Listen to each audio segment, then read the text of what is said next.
Well, speaking of watermelons, the watermelon king himself, Coach Adam Fossett, the head football coach and athletic director at BB Comer, joins us. And Coach, you went down to South Georgia looking for a few melons, didn't you? How'd it go? Yeah, it went well. We went down to Rochelle area, Cordele, Rochelle area on Monday and picked up about 800 melons. And it's a huge fundraiser for us for the football team. 800? 800, yeah. With two double axle trailers full. So picked them up. They were in the field Monday. They were brought to the packing shed, and we got them from the packing shed. So they're as fresh as you can get.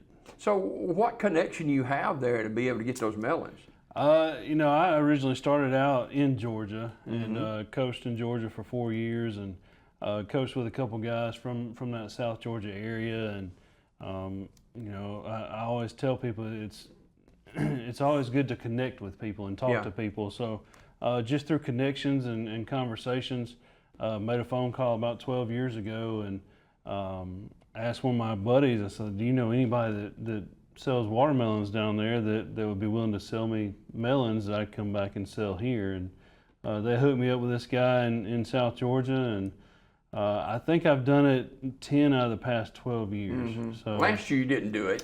No, last year we weren't able to do it. There was a late freeze in Georgia, and it pretty much messed up most of their crop. So this time last year they were actually done. They'd already done with all the packing that they were going to have, and he was already plowing his crop under and getting ready to plant whatever was next. Now, is this fundraiser for the football team or what? Yeah, it's a fundraiser for football.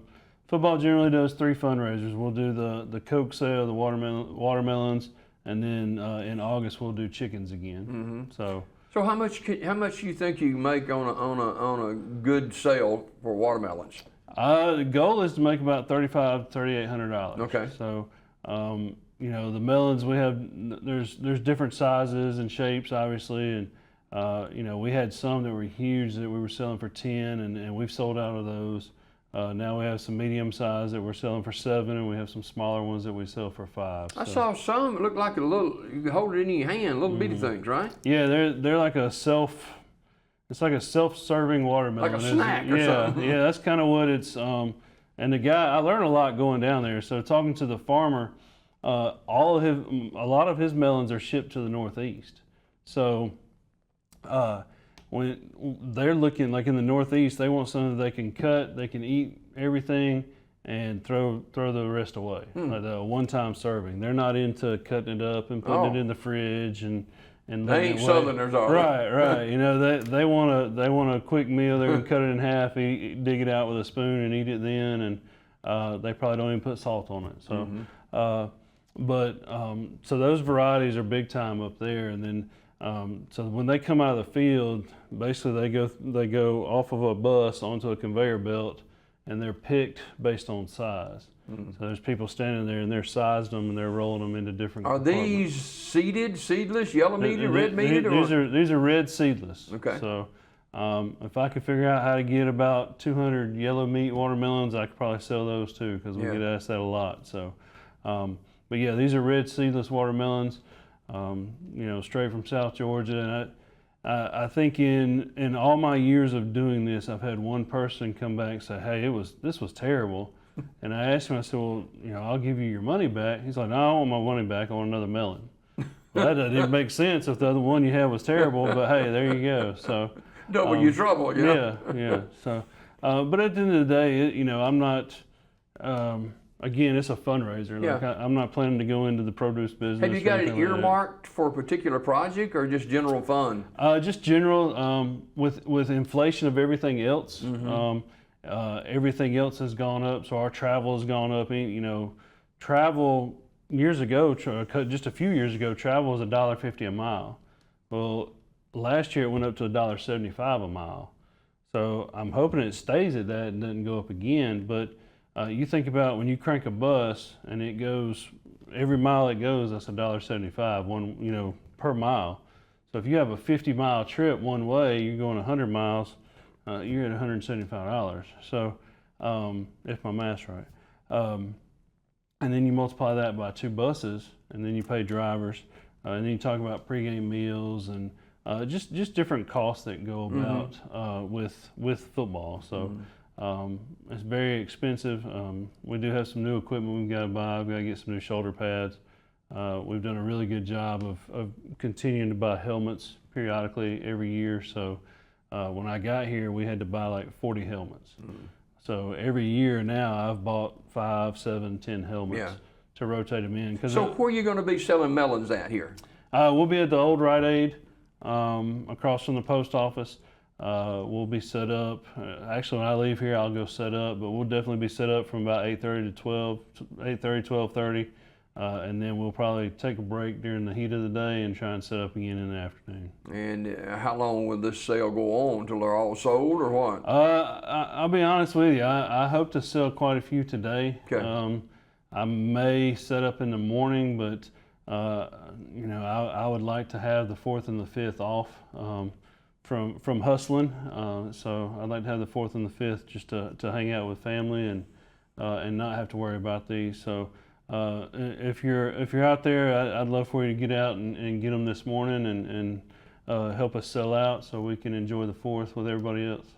Yeah, and if you don't want a watermelon, come by anyway and say hello. And if you want to make a donation, maybe you've been thinking about it for some time about helping the athletic program, you could do that. And Coach Fossett will be out there for a while, and some of his football players. And I was by there yesterday, and I challenged one of the players to cover me on a down and out.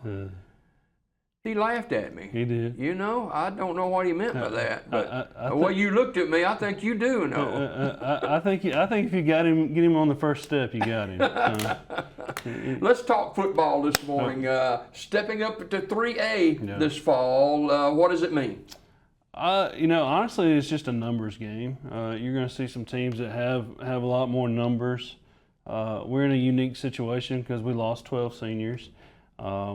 We lost 4 out of 5 offensive linemen, so we've got a lot of pieces that we're still figuring out. So this summer's been critical as far as trying to figure out who goes where and who does what. And we had a little OTA with Lincoln right before the break, and got to do some 7-on-7 and some 1-on-1s and some 11-on-11 stuff just in helmets. Is that helpful? It is. I think these OTAs are a lot more helpful than just doing a 7-on-7. So.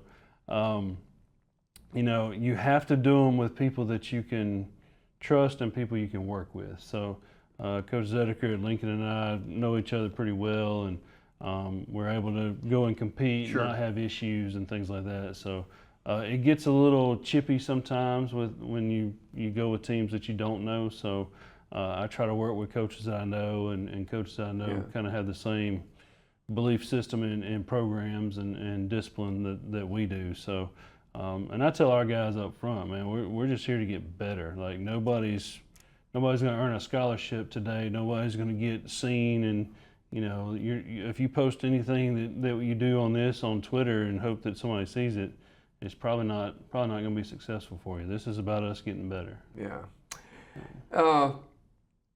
Spring workouts, summer workouts, a lot of people participating, I guess. Oh yeah. Summer workouts, we've got good numbers. All of our athletes work out at the same time, so we have a rotation. Our males will work out, and then our females work out afterwards. So we get to see a lot of our athletes every day, and we changed up our summer schedule a little bit in June, and we went 3 days a week. We went Tuesday, Wednesday, Thursday, and provided them Mondays and Fridays off. And then we were off this week. We come back on the 8th, and we'll go Monday through Thursday. And let's look at this thing now. I mean, you're not far away at all from this season kicking off. Yeah, we're not far away at all. And like as coaches, we've talked about, we come back on the 8th. We got to hit the ground running. There's some things that we've got to get kind of figured out and solidified, but good coaching staff, got a good group of kids. Is your coaching staff solidified? You got basically the same guys this year from last, or what? Yeah, we have a few changes here and there, but nothing major. And we're trying. We may have one spot available, coaching wise, but we're just trying to kind of a wait and see game. Yeah. So the coaching carousel keeps, like from a standpoint of just coaches in general, the carousel keeps like going and going and going. I haven't seen this many coaching changes this late in the summer, probably ever. Yeah. So there's still programs that are trying to hire head coaches. So it's interesting to watch. The best part about the coaching carousel is not being in it. You know, you can stand out and watch it. But yeah, I think most of my guys are in place and we'll be ready to go. New teams on the schedule this fall? Yeah, we have quite a few new teams. Lee Scott, which has been in AISA, and they won the AISA championship the past 2 years, will be in our region. Glenwood Academy, which is down around Smith Station, they've been at AISA. They actually lost to Lee Scott in the championship game. They'll be in our region. Beulah, which I think Beulah was in the region years ago before I was at Comer. Randolph County is back. We've played them. Dadeville, Childersburg. I'm leaving somebody out. There's one other team I can't think of off the top of my head. And then non-region, you know, when you've had success like we've had, non-region was tough to find. Yeah. So we open up with Wadley, who's really, really good, highly ranked in 1A. Preseason, they've got a running back that's already got quite a few offers. I think he's got a Tennessee offer and a couple other big-time offers. Just a pure athlete.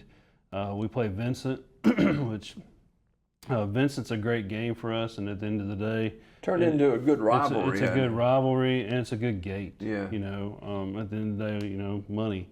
The gates really, like, that helps fund everything. So let's talk about the money part of it. Whether it's NFL, whether it's college, whether it's high school, I mean, everybody's scrapping for the dollar, man. Yeah, everybody's scrapping for the dollar, and at the end of the day, none of your athletic programs can function without money. You know, I can't, like our helmets, you know, we recondition helmets every year. And that's a safety issue. Like, they're going to be reconditioned, they're going to be tested, they're going to be polished and checked out. Some of them are going to be kicked out, that are rejected, and you can't use those. So reconditioning every year costs me right at $3,500. That's something you have to do every year. So, and you look at things that like people don't even think about, tape and pre-wrap. We go through like 7 cases of tape and 3 cases of pre-wrap. A case of tape is $100. Wow! Like it's expensive. Gatorade mix, coolers, pre-game meals, post-game meals for when you're on the road. You know, there's just numerous things that are involved in all that. So, yeah, at the end of the day, the gates are important. The fundraising is important, and you know, with fundraising too, I try to do unique things. Like, this is a unique thing. Everybody in this area, it doesn't matter, you know, what your ties are to, everybody in this area can come by and grab a watermelon. Or when we do chickens, I have people from Childersburg, from when I was in Childersburg, that come by and get chicken plates. Sure. You know, I have a player that was with me at Childersburg. Every time we do them, he'll call me up. He said, "Hey, I need 4 plates," you know. So that's you know, it's just something unique. Yeah. And we've had a lot of people come by over the past couple of days and say, "Hey, I want to get a watermelon. I'm from, you know, I'm down in Fayetteville and I was here." Or, "Hey, we're Aggies, but we wanted to come get a watermelon," or whatever else. And that, at the end of the day, you know, it really doesn't matter, you know, what jersey these kids put on, as long as the community is behind them and the community helps them out, you know, and that's important to us. We want to be able to help out, and we have, I have a good relationship with coaches from other schools, and I've even bounced fundraiser ideas off other coaches through other schools. So we all want to help each other out and help the kids out in the long run. Yeah. So. You got a fall jamboree coming up before too long too. Yeah, we do. It'll be here quick. So August the 16th, we'll host Elmore County and Weaver. We'll each play each other for 2 quarters. So we're working on the details now, but we're going to start that at 6 o'clock on August 16th at our place. and play each other. We'll probably play maybe a quarter or a running clock of the young guys, and kind of see where we are. And then the following week, we suit up and play for real. So it has been extremely fast. So and a unique thing for me is that we can start a week early because we didn't do spring football, and there's things that are so much. Football is very important, but there are things that are more important than that. And my oldest son Max and I will be leaving on the 29th. The day we can start football practice, him and I are flying to Nicaragua, and we'll be gone for 7 days on a missions trip. So my coaching staff will handle all the first practices for me. You may not have a job when you get back, man. No, I got faith in them, and all those guys. Coach Pike, my offense coordinator, he's like, I don't see how you do this stuff. I just want to coach football. I don't want to do fundraising. I don't want to do this. I want to do that. And he it's very crazy because he's expecting his first child. Wow. Like right around that August 16th date. So it's kind of touch and go, but at the end of the day, again, football is important. These kids are important. But we want to show these kids too. There's so much more to it. So, absolutely. Let me ask you this right quick. With the mega changes in college football, I mean, just changing daily seems like. Where and when and how do you see some of that trickling down into high school? It's coming. NIL is a big discussion. And NIL is approved in Georgia. Florida just approved it.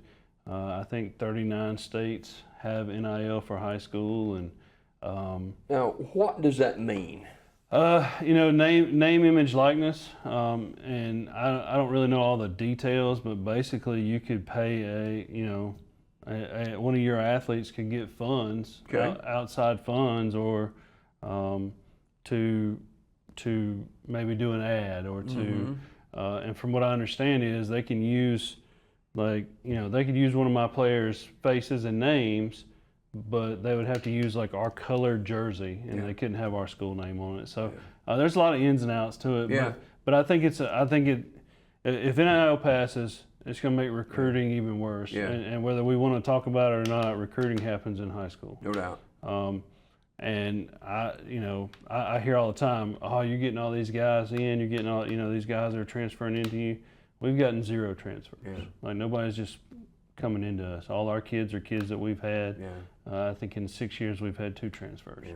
So, but it's going to change it a lot, and it's been changed just over the past 3 or 4 years. Well, we appreciate you coming by this morning, and that watermelon sale is going to be at the old Rite Aid building throughout the day today. Might take a little break later on from the heat, but from our Daybreak and TV 47, WOIL and WOTM, I want to present you a check this morning. Yes, sir. Thank you. And hopefully that'll help you out a little bit. Yes, sir. Thank you. All we right. appreciate it.